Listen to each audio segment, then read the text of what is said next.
The Miami Dolphins, 4 games in a row now, taking care of business in the Rock, 39-17 over the Cleveland Browns. Tua Tagovailoa, another near spotless game, 25-32, 285, 3 touchdowns, 93 QBR, 135 passer rating. Skylar Thompson even got to come in the game a little bit there at the end, threw a pass, 17 yards. The ground game is alive. Finally, I've been asking for this all season now. The ground game has been pitiful through the first, what week are we on? 10 now? First 9 weeks of the season. It's been atrocious. Now we finally nearly got to 200 yards.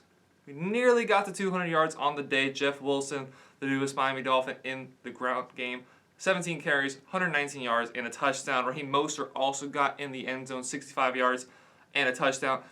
I've been telling you guys, Jeff Wilson is going to be the starter for this team. Mostert was the starter yesterday, and maybe he'll officially be the starter. However, Jeff Wilson outcarried him, outgained him. Look at the averages. Averages are actually incredible, and now that I'm looking at it, Raheem Mostert actually averaged more. 7 yards a carry for Jeff Wilson, 8.1 a carry for Raheem Mostert. I've been begging for this. We now know what Tua in this offense can do. We know that Tua, Tyreek Hill, Jalen Waddle, Mike Gesicki gets on a little bit. I've been critical of Mike Gesicki. He had a few catches yesterday. I've been very critical of him.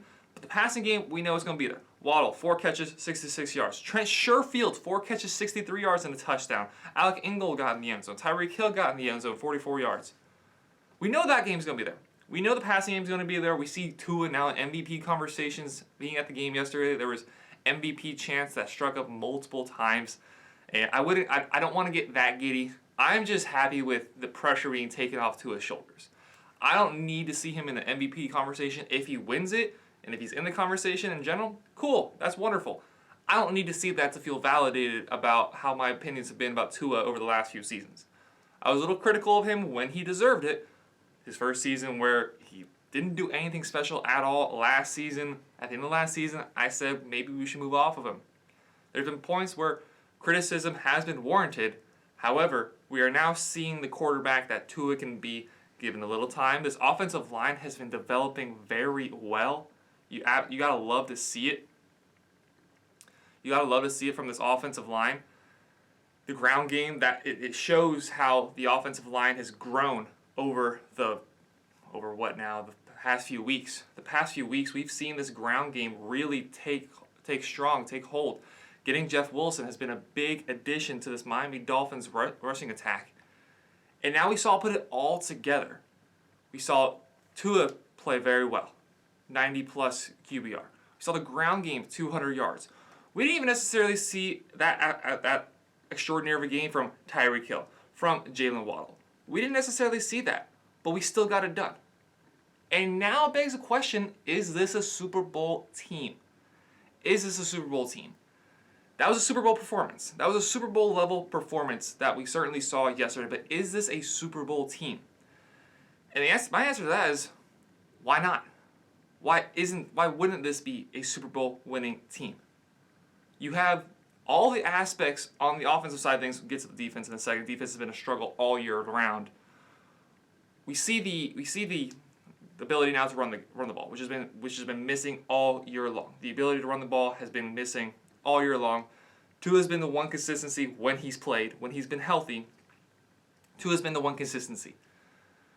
Now you have the ground game. The offensive line's playing very well. The defense stepped up and played well yesterday, albeit, yes, against Jacoby Brissett, against a bad Cleveland Browns offense. They did hold Nick Chubb, though, to only 63 yards, only averaging 5.5 yards a carry. Did get in the end zone. Most of his yards, just above half of his yards, were on that long 33-yard touchdown. So he did nothing. Kareem Hunt had 9 yards on the ground. Jacoby Brissett, 212 yards in the air, got a touchdown, did scramble a bit, got 40 yards rushing, but his QBR, 57, his passer rating, 89. They couldn't do anything all day long. They had that first drive where like, oh, dang it, is this going to be another one?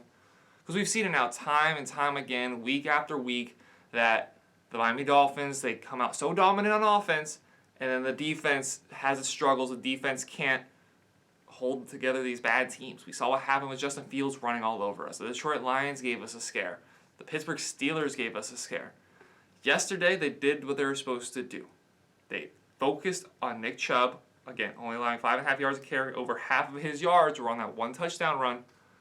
They kept him in check, kept Amari Cooper in check, 3 catches, 32 yards. Donovan Peoples-Jones, their leading receiver, 5 catches for 99 yards. They kept the team in check. We saw multiple sacks. Christian Wilkins probably had his best game of the year. I'm not sure how many official sacks he's going to get, but he was involved. He had a piece of the quarterback on at least 3 sacks that we had yesterday. So I'd like to see what his official sack number is after yesterday's game. But that's what you want to see. That's what we've been needing to see from this football team. I'm tired of winning these close shootouts that should never be shootouts. I'm tired of having my heart rate go through the roof. I'm tired of my anxiety levels not being able to die down for over an hour after the game ends. I've been begging, I've been pleading for just a game where I can sit there and enjoy how beautiful the Miami Dolphins play is. The offense is something to watch. Even non-Dolphins fans are now turning around, giving compliments to Tua, saying he should be in the MVP race. I've been waiting for a game like that all year. I've sat through multiple games now in Hard Rock Stadium where, the Bills game that we won, at least it's against the Bills, but my heart was in my stomach. Patriots game was mostly comfortable. They had a few moments, but the Patriots game was mostly comfortable. That was all the way back in week 1. All the way back in week 1. Ravens game, Bills game, even the games we lost. Bengals game, Vikings game, Jets game up until the 4th quarter. And the last few wins have all been gut-wrenching, have all been driving us Dolphins fans crazy. But then you see that performance. You see the Miami Dolphins go out there, put together a full 4 quarters. Now the one downside is we saw Jason Sanders miss 2 extra points, and that's like, come on, man. You got a 4-year, I think it's $20 million deal, and he hasn't been the same since getting that deal. I've been pretty, not on camera critical, but just in general critical of Jason Sanders so far up to the season, just because we have not seen what we saw from him that first season where he only missed 1 kick. We haven't seen that at all from him. We've seen a lot. I don't feel confident when he steps up for a kick. When he steps up for a 35-yard field goal, I don't feel confident. That's a problem. We'll see if it bites us kind of late in the season to make a change at kicker. There's not a lot out there that I would rather have instead of him. So we're going to face it out probably the rest of the season and then maybe look to move off and bring somebody in for competition training camp. However, what we have here, what we've been able to watch, we were able to watch on Sunday, we saw the Dolphins win 4 games in a row now, has won every single game that Tua has started and that Tua has finished. We're undefeated when Tua starts and Tua finishes. You got to cross your fingers that holds true for the rest of the season. We saw an injury yesterday to Armstead. He went out. He came back in. He is pivotal. We cannot see Armstead missing time. We have a bye week now. We've had an exorbitant amount of injuries throughout the season so far. A long list of guys on the injury report. Now we have time for them to heal. Have one of the later bye weeks in the season, week 11 this next week. Everybody heal up. Take the next couple of days off, relax, don't do anything stupid.